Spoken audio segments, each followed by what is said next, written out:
জয় হিন্দ বন্ধুরা, welcome to the first academy. সবাইকে স্বাগতম। এবং আমরা আগের দিনে হিন্দি ক্লাস 3 তে আমরা ক থেকে ইউ পর্যন্ত শিখেছিলাম, তাই তো। আজকে শিখবো ক থেকে ট থেকে দন্তন্য অবধি। আজকে 10টা ব্যঞ্জন বর্ণ আজকে শিখবো। আজকে ট থেকে দন্তন্য 10টা ব্যঞ্জন বর্ণ শিখবো বা অক্ষর পরিচয় জানবো, তাই তো। চলো শুরু করা যাক। দেখো, আমরা তো করব ট, তাই তো। তাহলে এই টটা হিন্দিতে কেমন হবে? দেখো, এই ট হবে হিন্দিতে এইভাবে, ঠিক আছে, এইভাবে হবে ট। বোঝা গেল? তাহলে এটা বুঝতে কারো অসুবিধা নেই যে কিভাবে করলাম। দেখো কিছুটা দেখো সি সি এর মতো, ঠিক আছে। আমরা যে ইংরেজি অ্যালফাবেট পড়েছি সেই ইংরেজি অ্যালফাবেটের মতো দেখতে কিছুটা, ঠিক আছে। তো এখান থেকে কিভাবে ট করব? দেখো, প্রথমে সি করলাম, তারপরে একটা এভাবে মাত্রা টেনে দিলাম, একটা লাইন টেনে দিলাম এবং একটা মাত্রা দিয়ে দিলাম, এটা হয়ে গেল ট। তাহলে এই ট বুঝতে কারো অসুবিধা নেই অবশ্যই। তো তারপর আমরা যাব নেক্সট নেক্সট অক্ষরে, ঠিক আছে। তাহলে ট এর পর কি আছে না ঠ, তাই তো। ট এর পর আছে ঠ, ঠিক আছে। তো ঠ কেমন করে করব? স্যার টটা বুঝলাম, ঠটা কেমন করে করব, তাই তো। দেখো, তোমরা ঠ করবে ঠিক আমরা যে সি করেছি, ইংরেজি অ্যালফাবেট সি করেছি, ঠিক তেমন করব। কিন্তু এর ক্ষেত্রে হবে এটা পুরোটা গোল হয়ে যাবে, ঠিক আছে, ঠ এর ক্ষেত্রে। তো দেখো ঠটা কেমন করে করলাম, প্রথমে একটা লাইন টানবো ঠিক এরকম, ব্যাস, এটা হয়ে গেল ঠ, ঠিক আছে। তাহলে এটা ঠ বুঝতে কারো অসুবিধা নেই। তো তারপর আমরা যাব নেক্সট বর্ণ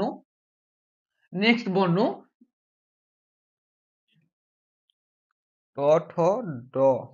দেখো, তারপর যাব আমরা নেক্সট বর্ণ ড ড, ঠিক আছে। এই ড আমরা কেমন করে করব? তাহলে আমরা ট ট শিখলাম এবং ট শিখলাম এবং ঠ শিখলাম, ট এবং ঠ শিখলাম। তো তারপরে কি জানবো? তারপরে যে পরবর্তী ব্যঞ্জন বর্ণ ড, ঠিক আছে। এই ড কেমন করে করব? দেখো, সম্ভবত আমরা হর্ষই করেছি কেমন, ঠিক এভাবে নিয়ে ইংরেজি এস এর মতো, তাই তো। এবং উয়া করেছি কি এরকম, শুধু এর মধ্যে একটা স্টার দিয়ে দিলেই এটা হয়ে যাবে উয়া, ঠিক আছে। এবং এইটা এদিকে নামিয়ে দিলে এবং এটা নামিয়ে, ঠিক আছে, এটা হয়ে গেল হর্ষই, ঠিক আছে, তাই তো। আমরা এভাবে হর্ষই করেছি, উয়া করেছি, ঠিক আছে। এরকম ইংরেজি এস আকৃতি করে হর্ষই উয়া করেছি, আমরা হর্ষই বা উয়া করেছি, ঠিক তেমনই এই ড এর ক্ষেত্রে হবে। দেখো, প্রথমে এরকম করলাম, ব্যাস, এটা হয়ে যাবে ড। তো কেমন হবে? ইংরেজির এস এর মতো, তাই তো। এটাও এস এর মতো হয়ে যাবে, তো এইটা হয়ে যাবে ড, ঠিক আছে। তাহলে ট ঠ ড বুঝতে কারো অসুবিধা নেই আশা করি। তো তারপর যাবো আমরা নেক্সট বর্ণে। তারপর যাব আমরা নেক্সট বর্ণে।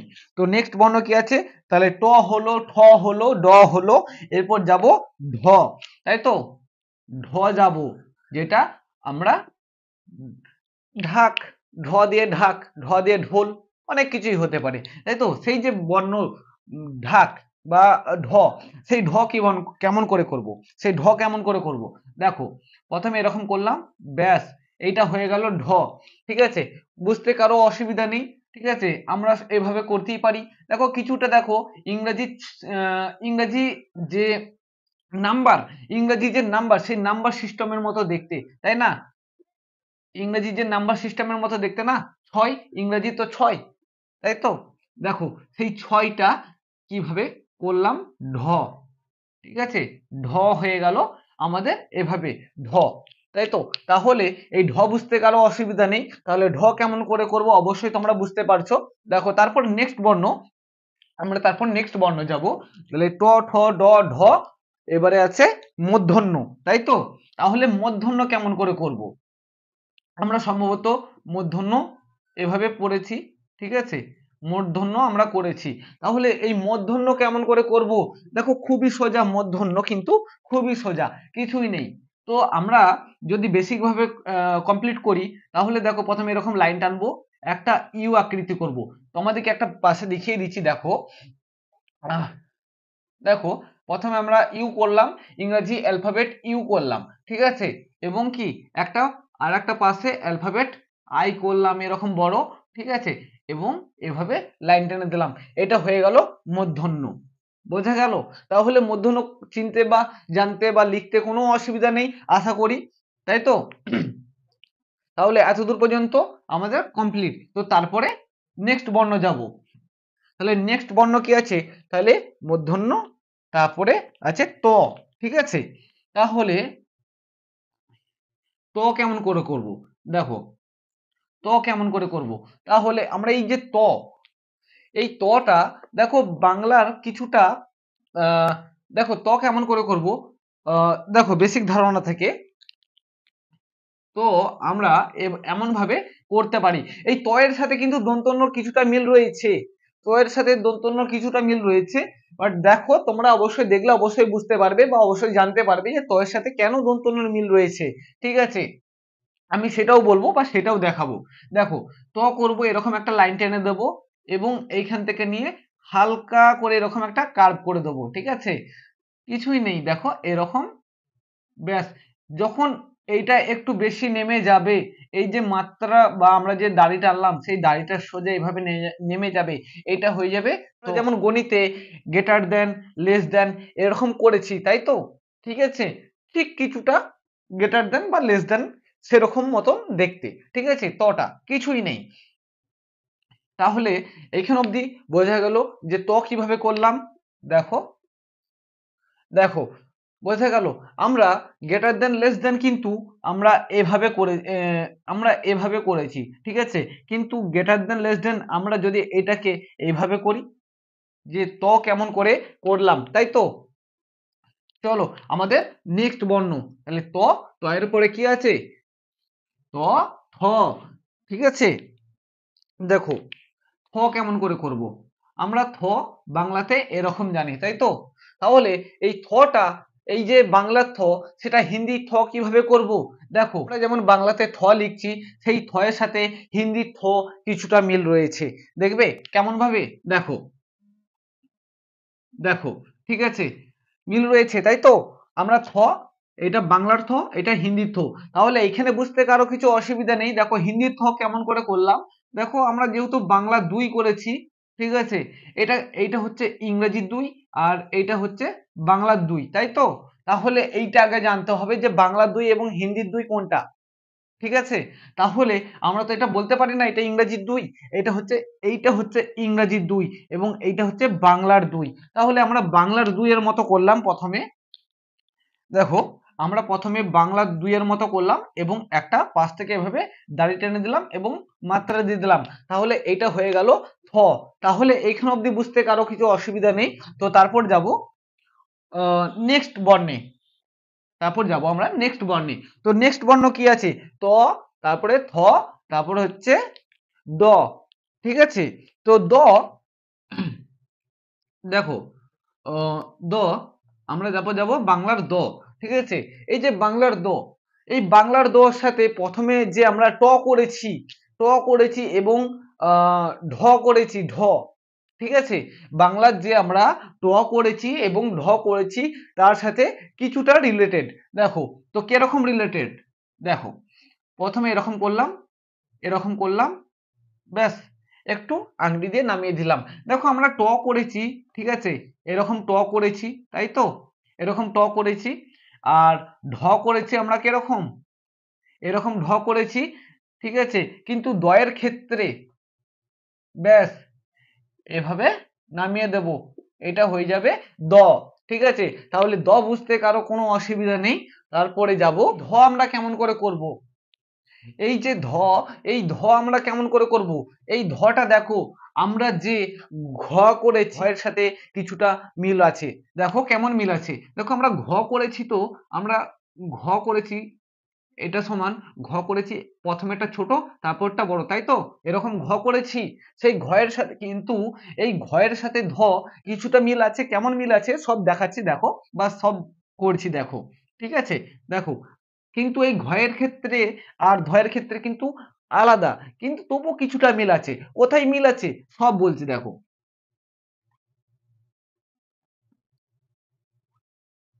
দেখো, এইটা হয়ে গেল ধ, ঠিক আছে? ধয়ের ক্ষেত্রে মিল আছে দেখো, আমরা একটা এক্সট্রা আংটি দিয়েছি, ঠিক আছে? এরকম করেছি, কিন্তু ঘয়ের ক্ষেত্রে কিন্তু আছে, ঘয়ের ক্ষেত্রে কিন্তু নেই, তাই তো? তাহলে দেখো, কিন্তু ঘয়ের ক্ষেত্রে মিল কোথায় পাচ্ছি? এরকম উল্টো দিকে 3 পাচ্ছি, তাই তো?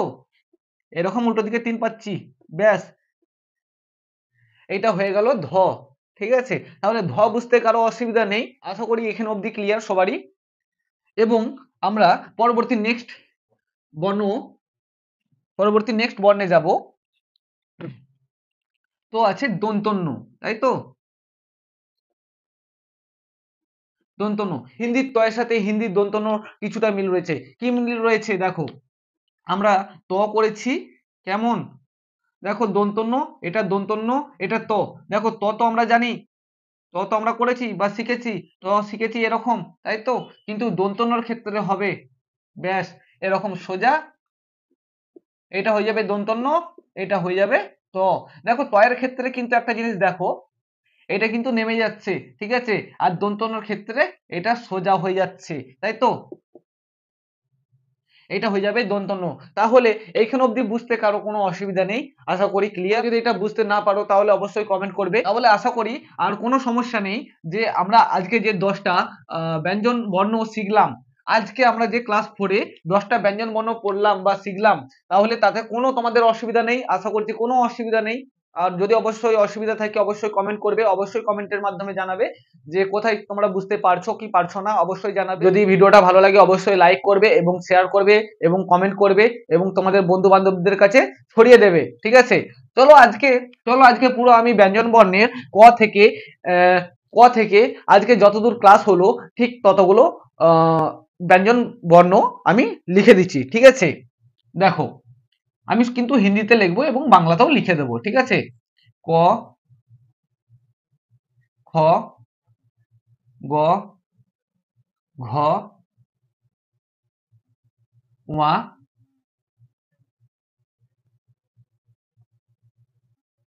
চ, ছ, বর্গীয় জ, ঝ,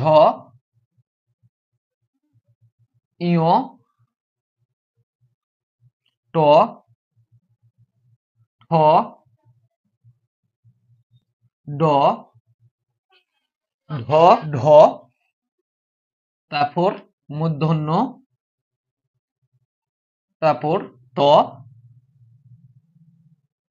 তারপর থ, তারপর দ, তারপর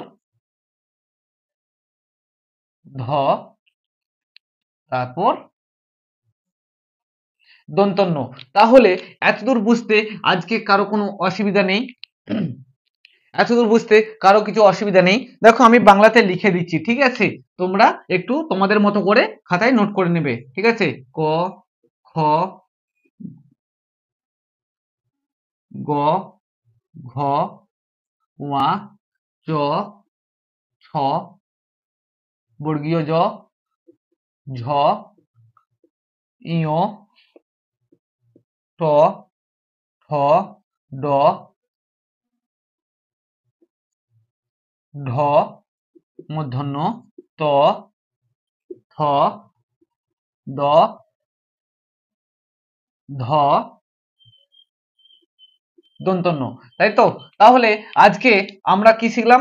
10টা ব্যঞ্জন বর্ণ শিখলাম, তাই তো? তাহলে এতদূর পর্যন্ত কনসেপ্ট ক্লিয়ার? যদি কোনো কিছু অসুবিধা থাকে অবশ্যই কমেন্টের মাধ্যমে জানাবে এবং অবশ্যই কমেন্ট করবে এবং লাইক করবে আর তোমাদের বন্ধুদের সাথে অবশ্যই শেয়ার করে দেবে। আজকের মতো এই কাহিনী, জয় ভারত।